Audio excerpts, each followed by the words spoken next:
mi fuerza, mi poder, y mi tesoro quieres ser. Eres todo para mí.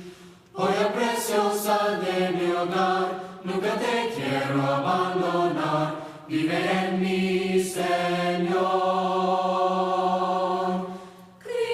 Eres mi fuerza, mi poder, y mi tesoro quieres ser. Llegó la hora también de ser nutridos, fortalecidos con la palabra de Dios. La deseamos como el ciervo que brama por las corrientes de agua. No podemos vivir sin escuchar su palabra. ¿A quién iremos si solamente Él tiene palabras de vida y de vida eterna? Le voy a pedir a nuestro querido y amado hermano y amigo Paco Rada, allá en México, aunque está en Estados Unidos, que pueda activar su micrófono y pueda estar dirigiéndonos en el mensaje de esta noche, hablando de parte de Dios a nuestras vidas. Muchas gracias, hermano Raúl, y gracias a nuestros hermanos en cualquier parte de donde estén. Que Dios les bendiga y sus bendiciones sean multiplicadas. Gracias por la invitación y, hermanos, vamos a abrir nuestras Biblias ahí en el libro de Marcos, capítulo 2. Marcos, capítulo 2, versículo del 1 al 12. Un texto que es muy conocido por todos ustedes y que de ahí vamos a estar sacando la meditación, las lecciones para nuestra meditación en esta noche. Voy a leerlo, hermanos. Recuerdo que en la clase pasada no leí el texto, solamente lo fui pensando, pero permítanme leerlo. Dice la Biblia: entró Jesús otra vez en Capernaum después de algunos días y se oyó que estaba en casa. E inmediatamente se juntaron muchos de manera que ya no cabía ni aún a la puerta, y les predicaba la palabra. Entonces vinieron a él unos trayendo un paralítico que era cargado por 4. Y como no podían acercarse a él a causa de la multitud, descubrieron el techo de donde estaba y haciendo una abertura bajaron el lecho en que yacía el paralítico. Al ver Jesús la fe de ellos, dijo al paralítico: hijo, tus pecados te son perdonados. Estaban allí sentados algunos de los escribas, los cuales cavilaban en sus corazones: ¿por qué habla este así? Blasfemias dice. ¿Quién puede perdonar pecados sino solo Dios? Y conociendo luego Jesús en su espíritu que cavilaban de esta manera dentro de sí mismos, les dijo: ¿por qué caviláis así en vuestros corazones? ¿Qué es más fácil? ¿Decir al paralítico, tus pecados te son perdonados? ¿O decirle, levántate, toma tu lecho y anda? Pues para que sepáis que el Hijo del Hombre tiene potestad en la tierra para perdonar pecados, dijo al paralítico, a ti te digo, levántate, toma tu lecho y vete a tu casa. Entonces él se levantó enseguida y tomando su lecho salió delante de todos, de manera que todos se asombraron y glorificaron a Dios diciendo: nunca hemos visto tal cosa. Hermanos, el capítulo 1 termina diciendo que la fama, la popularidad del Señor Jesucristo había aumentado en Galilea, en Capernaum y en Galilea, de tal manera que para el Señor Jesucristo se le era difícil entrar a una ciudad en virtud de que la gente se agolpaba para estar con él. Por eso dice en el versículo 45 del capítulo 1, no podía entrar abiertamente a la ciudad, sino que se quedaba fuera en los lugares desiertos y venían a él de todas partes. Y bueno, si ustedes pueden observar, hermanos, desde el capítulo 1 al capítulo 8, verso 21, el ministerio del Señor Jesucristo se centra en la región de Galilea. Así lo menciona el capítulo 1, verso 16. Así son los repetidos textos que hablan acerca de esta región de Galilea. Y además, en cada uno de los capítulos se repite por lo menos una vez que el Señor Jesucristo andaba en el mar de Galilea, que subía a la barca, descendía a la barca, iba de un lugar a otro en el mar de Galilea. Usted lee capítulo por capítulo del 1 al 8 y va a ver que el terreno donde el Señor Jesucristo está trabajando es la región de Galilea. Bueno, la popularidad del Señor ha aumentado de tal manera que esperó que el ánimo de la gente se calmara un rato antes de volver a Capernaum. Por eso en el capítulo 2, verso 1 dice que entró Jesús otra vez en Capernaum después de algunos días. Sin embargo, dice el texto que se oyó que estaba en casa e inmediatamente se amotinó la gente para mirar al Señor Jesucristo, para escucharle y mirar y favorecerse de la bendición del Señor Jesucristo de poderle sanar. Él ya había mostrado su poder con los espíritus, sobre los espíritus inmundos en el capítulo 1.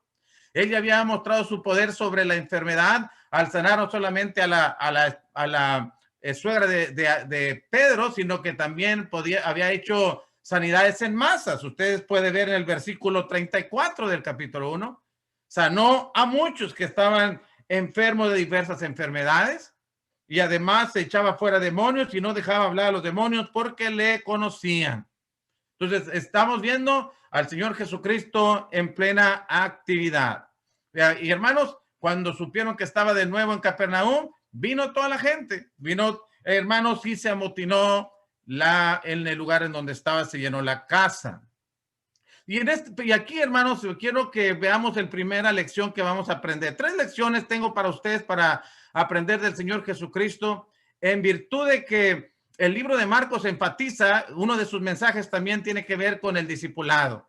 Tiene que ver, ¿qué era lo que el Señor Jesucristo venía enseñándole a sus discípulos? Y la primera cosa que quiero que podamos ver, y me gustó lo que Raúl estaba diciendo en relación a la predicación de la palabra, que el Señor Jesucristo tenía bien claro, Iglesia de Cristo, que el Señor Jesucristo tenía bien claro el propósito para el cual había venido. Si ciertamente Lucas capítulo 19, versículo 10, que el Señor Jesucristo dijo que Él vino a buscar y a salvar lo que se había perdido. Aquí en Marcos capítulo 1 y particularmente en el verso 38, nos enseña qué era el propósito del Señor Jesucristo. Marcos capítulo 1, verso 38 dice, Él les dijo, vamos a los lugares vecinos para que predique también ahí. Observe, porque para esto he venido. ¿Cuál es el contexto? Hermanos, como dice la escritura que toda la ciudad se agolpó a la puerta en el verso 33, y la fama del Señor Jesucristo había aumentado, la gente lo estaba buscando, y cuando el Señor en el verso 35 se levantó muy de temprano para ir a un lugar a solas y estar orando, vino Pedro a buscarlo y a decirle, maestro, ven, la gente te está buscando, tu popularidad ha aumentado y todos quieren verte. Y Pedro y los demás apóstoles se querían subir en la ola de fama del Señor Jesucristo en aquel momento. Sin embargo, el Señor Jesucristo, hermanos, no le emocionaba ello. Él quería seguir haciendo su trabajo. No le nublaba su mente la popularidad que estaba teniendo y no poder recordar y tener claro a qué había venido. Y el Señor Jesucristo le dice, vamos a los lugares vecinos para que prediquen también allí, porque para esto he venido. Usted lo puede leer en el capítulo 1, en el versículo 14, que el Señor Jesucristo estaba predicando en Galilea. Usted lo puede ver en el capítulo 2, en el versículo 2, cuando la gente vino, dice la escritura, y les predicaba la palabra. Ese es el propósito que tenía el Señor Jesucristo, predicar la palabra de Dios. Cuando nosotros leemos Primera de Pedro capítulo 2, versículo 9, nosotros somos un linaje escogido, un real sacerdocio, una nación santa, un pueblo adquirido por Dios, escribe Pedro, y nosotros le preguntamos a Pedro, ¿cuál es el propósito? ¿Por qué hemos venido a ser un pueblo adquirido por Dios? ¿Por qué nos pones con todos esos adjetivos? Y Pedro dice, para que anunciéis las virtudes de aquel que os llamó de las tinieblas a su luz admirable. Así termina prácticamente Marcos capítulo 16, este libro de Marcos capítulo 16, versículo 15, cuando el Señor Jesucristo resucitado y después de convencer de la resurrección a sus discípulos que no creían, usted puede ver cuántas veces se repite que los discípulos no creían en el Señor en cuanto a que había resucitado. Una vez que los persuade, los convence, entonces les dice, id y predicar el evangelio a toda criatura.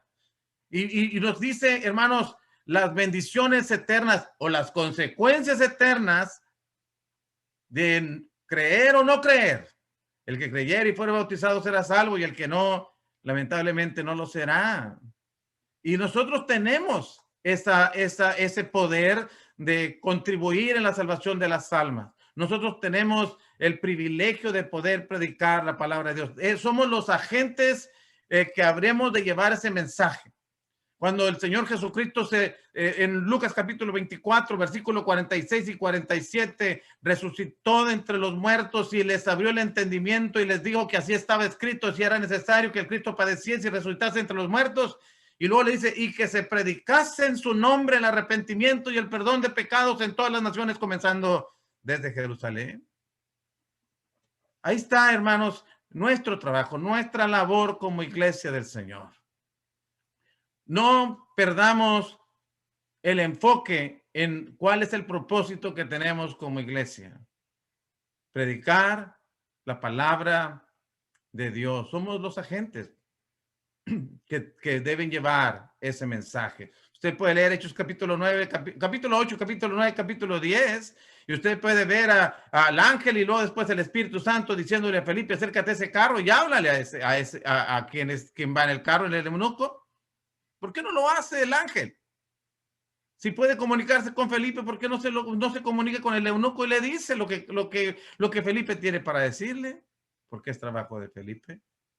En el capítulo 9 del libro de los Hechos, el Señor Jesucristo habla con Pablo y cuando Pablo le dice ¿qué quieres que yo haga en esa conversación? El Señor Jesucristo le podía haber dicho lo que tenía que hacer.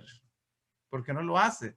Porque tenía que ser Ananías a quien habría de venir a decirle, hermano Saulo, el Señor Jesucristo me ha mandado para que recobres la vista y seas bautizado. O sea, lleno del Espíritu Santo, pues. Y le enseña el Evangelio. Por eso en el capítulo 10, el ángel habla con Cornelio y le dice, Cornelio, tus oraciones han llegado a la presencia de Dios. Pero por tanto, haz venir a Pedro que está en Jope y él te dirá lo que tienes que hacer. ¿Por qué no lo haces tú? Porque es Pedro quien lo tiene que hacer. Y la iglesia es la encargada de diseminar la palabra de Dios. Jesucristo nos está enseñando su propósito para el cual estaba. Predicar la palabra. Bueno, hermanos, segunda cosa, y es lo que está haciendo. Segunda cosa que quiero que notemos también, hermanos, es que el Señor Jesucristo nos enseña también a enfocarnos en nuestras prioridades. Primero, lo que es primero. Y luego, hermanos, mientras el Señor Jesucristo está predicando la palabra de Dios, dice la Escritura que vienen 4 hombres trayendo un paralítico, hermanos, en una sábana, un lecho, pues, y en virtud de que no se puede entrar a la casa porque está llena, lo suben al paralítico al techo y luego lo hacen descender delante del Señor Jesucristo. Bueno, este paralítico tiene 2 problemas básicos, hermanos. 2 necesidades para atenderse urgentemente. Una es física y la otra es espiritual. Física necesita poder caminar. Espiritual necesita que sus pecados le sean perdonados. ¿A cuál de ellas le dio prioridad el Señor Jesucristo? Cuando lo ve en el libro de Mateo, cuando narra esta historia, le dice, hijo, ten ánimo. Tus pecados te son perdonados. Ten ánimo. En Marcos dice solamente, hijo, tus pecados te son perdonados. Podría haber sorprendido a aquellos 4 que traen al paralítico y al paralítico mismo, como, eso no era lo que venía. Como sorprendió a los escribas que estaban ahí, como, ¿qué estás diciendo? Y lo juzgaron de blasfemo, en virtud de que se estaba atribuyendo algo que era exclusivo de Dios, perdonar pecados. Ellos dijeron, ¿quién puede perdonar pecados si no solo Dios? Su razonamiento fue correcto. El problema que es que la premisa menor fue la equivocada, porque ellos hubieran razonado, solamente Dios puede perdonar pecados. Jesucristo puede perdonar pecados, entonces Jesucristo es Dios. Pero su error fue que su razonamiento fue incorrecto. Ellos dijeron solamente Dios puede perdonar pecados, este es un mero hombre, de manera que este es un blasfemo. El Señor Jesucristo, hermanos, les va a corregir. Pero antes de pasar a ese punto, déjenme terminar el asunto aquí. El Señor Jesucristo nos está enseñando su prioridad. Hermanos, es el perdón de nuestros pecados. Pensemos, el Señor Jesucristo ha estado sanando multitudes, ha estado sanando enfermos, en este libro de Marcos sana enfermos, resucita muertos, calma tempestades. Y si el Señor hubiera pasado su ministerio haciendo ese trabajo, hermanos, excelente. ¿Cuál sería el resultado? Alimentando también, alimentando a miles de gentes. Y si el Señor Jesucristo hubiera ocupado su tiempo atendiendo esas necesidades físicas, bueno, ¿cuál sería el resultado? Tendremos gente bien alimentada, resucitada y sana. Pero, perdonados de sus pecados. Hermanos, Él estaba viendo una necesidad prioritaria. Y nuestra prioridad también es la salvación del mundo. Para eso existe la iglesia, para contribuir en la salvación de los hombres. Y por eso el Señor Jesucristo está mostrando aquí que Él tenía esa prioridad y puso atención en lo que era primero. Nosotros también, hermanos, debemos prestar atención a las prioridades que hay en nuestra sociedad. Una tercera cosa que quiero platicar con ustedes, hermanos, no solamente prestar atención y enfocarnos en el propósito para el cual existimos como iglesia, mirando el ejemplo del Señor Jesucristo, sino también mostrando las prioridades que hay en nuestra sociedad, en el mundo, y la prioridad es el perdón de sus pecados. Podemos hacer un evangelismo social, podemos estar, hermanos, atendiendo las necesidades físicas de la gente, pero si olvidamos la prioritaria, hermanos, podemos tener tal vez personas bien alimentadas y atendidas en algunas necesidades físicas, pero con un problema espiritual eterno. Quedémonos en lo que es primero. Y la tercera cosa, cuando el Señor Jesucristo le está, bueno, el punto que quiero desarrollar en este tercer asunto es que el Señor Jesucristo nos enseña, hermanos, que Él puede hacer lo que parece difícil y también puede hacer lo que es difícil, lo que es costoso. Déjeme desarrollarlo. ¿Qué es el punto? Bueno, cuando los escribas estaban ahí, y cavilaban dentro de sí diciendo, es blasfemia. Porque ¿quién puede perdonar pecados si no solo Dios? El Señor Jesucristo les dijo en el versículo 9, les hizo una pregunta. ¿Qué es más fácil? Por eso estoy hablando de poder, lo que es fácil, lo que no es fácil. ¿Qué es más fácil? ¿Decir al paralítico, tus pecados te son perdonados? ¿O decirle, levántate, toma tu lecho y anda? ¿Qué es más fácil? Bueno, desde la perspectiva de los escribas hubiera sido, es más fácil decir que tus pecados te son perdonados, porque ¿cómo lo podemos comprobar? Pero es difícil decirle al paralítico, levántate, toma tu lecho y vete a tu casa. Eso sí es difícil porque eso puede ser comprobado, si pasó o no pasó. Bueno, el Señor Jesucristo les va a decir, pues para que sepáis que el Hijo del Hombre tiene potestad para perdonar pecados, en otras palabras, y le dijo al paralítico, levántate, a ti te digo, levántate, toma tu lecho y vete a tu casa. Le estaba enseñando, yo puedo hacer las dos cosas. Puedo perdonar pecados y puedo hacer lo que para ustedes parece difícil. Decirle al paralítico, levántate, toma tu lecho y vete a tu casa. Hermanos, sin embargo, para decirle al paralítico, tus pecados te son perdonados, o para que perdonara nuestros pecados, no era fácil, no fue fácil. ¿O lo fue? No, fue más difícil, hermanos, mirándolo desde el costo del perdón de nuestros pecados. Fue más difícil para Dios decir tus pecados te son perdonados que poder hacer el universo. Mire, si usted lee el Salmo 33, versículo 9, ¿cómo hizo Dios el universo? ¿Cómo hizo Dios el mundo? La palabra de Dios dice en ese Salmo 33, 9, dice, porque Él dijo y fue hecho. Él mandó y existió. ¿Tuvo problemas para hacerlo? Claro que no, nomás dijo y todo fue sucediendo. Lo podemos comprobar en Génesis capítulo 1. Iba diciendo Dios y en la medida que Dios iba diciendo las cosas, iban sucediendo. ¿Tenía problemas? No. ¿Tuvo problemas para sanar a este paralítico? No. Tuvo problemas para sanar al leproso, que me encanta el sentimiento que el Señor Jesucristo tiene por él, porque ¿cuánto tiempo tendría este leproso? Estoy pensando en el capítulo 1, verso 40 al 45. ¿Cuánto tiempo tendría este hombre leproso sin que fuera tocado para no constituirse inmundos? ¿Cuántos años tendría de leproso? ¿Cuánto tiempo tendría fuera de su casa? Sin que sus hijos le pudieran abrazar, sin que su esposa le pudiera tender la mano.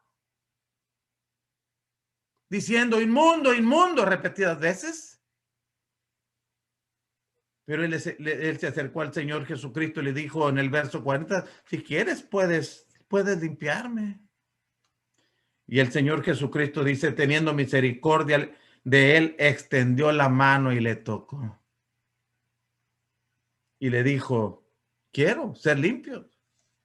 E inmediatamente, al instante. ¿Tuvo problemas? No. En otra ocasión, alguien que estaba ciego solamente hizo lodo, se lo puso en sus ojos y le dijo, vete a lavar al estanque Siloé, y quedó sano. ¿Problemas? No.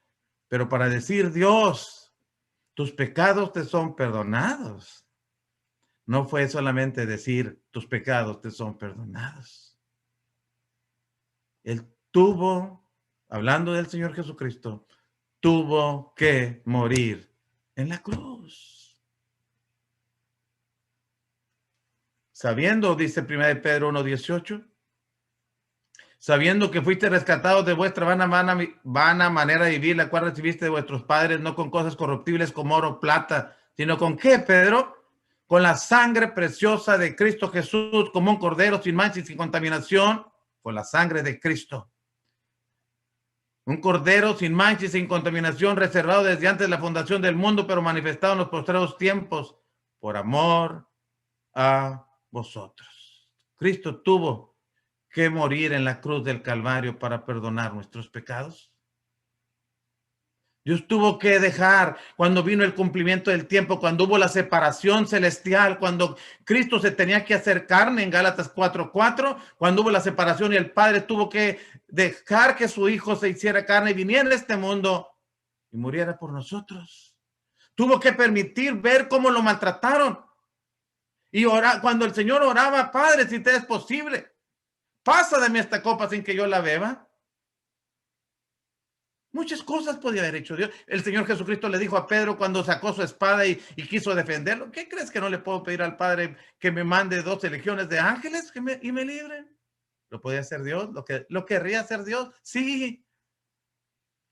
Pero en ese momento Dios quería más perdonar nuestros pecados.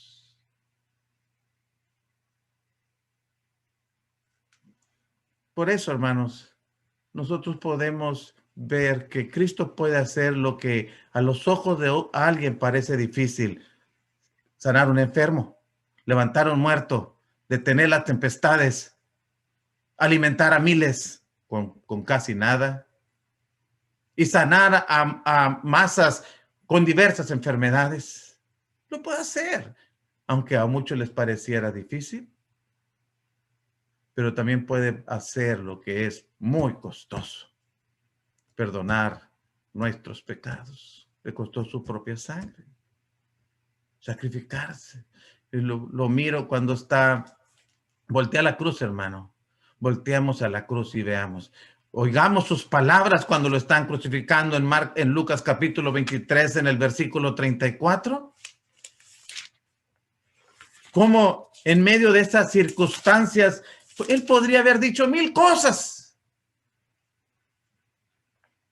Pero dijo, Padre, perdónalos, porque no saben lo que hacen. Dije Lucas capítulo 23, verso 34. Y en esa declaración del Señor Jesucristo podemos ver el pensamiento de Dios desde la eternidad, pensando en el perdón de nuestros pecados, en el amor de Dios que lo motivó a perdonar nuestros pecados, del Cristo inmolado desde la fundación del mundo, el Cordero, pues, inmolado desde la fundación del mundo, según Apocalipsis capítulo 13, versículo 8, para perdonar nuestros pecados. Sí, No fue fácil, hermanos. Y no fue barato. Fue costoso, doloroso, cruento. Pero lo logró. Lo quiso hacer y lo hizo por puro amor a nosotros. Así es de que no olvidemos el propósito para el cual existimos como iglesia. Nuestra prioridad en las necesidades de los hombres y en el precio que se pagó por nuestro rescate. El precio que se pagó por el perdón de nuestros pecados. La sangre derramada en la cruz del Calvario. Las lágrimas, el dolor por usted y por mí. Demos gracias a Dios por ello en esta noche. Reconozcámosle sus bondades y abracemos, atesoremos lo que Dios ha hecho en nuestras vidas. Vamos a orar.